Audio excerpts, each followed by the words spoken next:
I believe I have made a design to solve all of your problems, and here it is.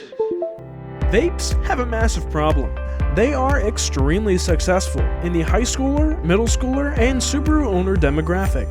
But the issue that they run into is that those markets are only so big and being taken up by Zins, and that's why I've decided to fix that problem with an entirely new demographic. Let me introduce to you baby's first vape.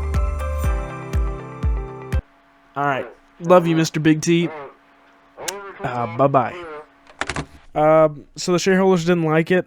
Mr. Big T just told me I have at least 2 hours left to live, so I'll at least show you how I made this before I pass. Bye! Alright, so obviously this isn't our real vape, but the whole idea stemmed from this meme from 2017. It was pretty funny, but I wanted to make it reality. My in-laws recently birthed a child, and so I thought that this would be the perfect gag gift. So step one would be the modeling of the vape, and looking at some reference, I got this. After I got that, I decided I'd start working on the design for the packaging. I really wanted it to look like something you could pick up from the dollar store, so that's kind of what I looked at, and then I made this. I just did it in Photoshop on 2 separate layers for the front and back. Now that I know the scale that I'll be working at, I can resin print these, and after some trial and error, I got these. Now, I know what you're thinking. Am I going to put these in the packaging? No. Instead, let me introduce you to Little Jimmy.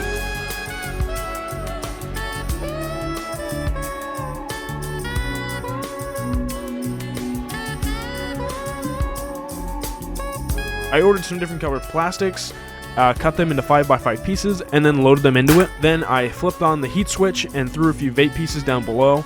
And once it melted, I was able to click the vacuum button, turn off the heat, and throw the plastic down, making a perfect form mold of my resin print. Sadly, this one that I did burnt, and I don't really have much of this plastic left, so we'll just have to deal with it.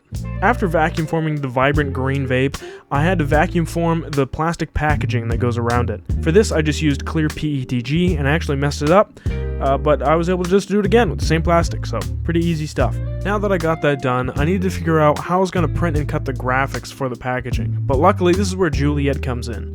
I threw all my files into the software, and utilizing a print and cut job, I was able to print it out with my printer, and then Juliet would cut out the shapes. That would have worked, but I didn't have the pressure correct in the software, so I had to cut it like 3 times, and then it still wasn't right, so then I had to print it again, and then it worked. And finally, it's time for some assembly. Now normally, I would have just used something like Elmer's glue, but I didn't have any, because you know, I'm older than 4?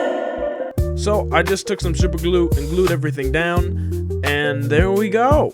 That was it. I don't really know what else to do with this.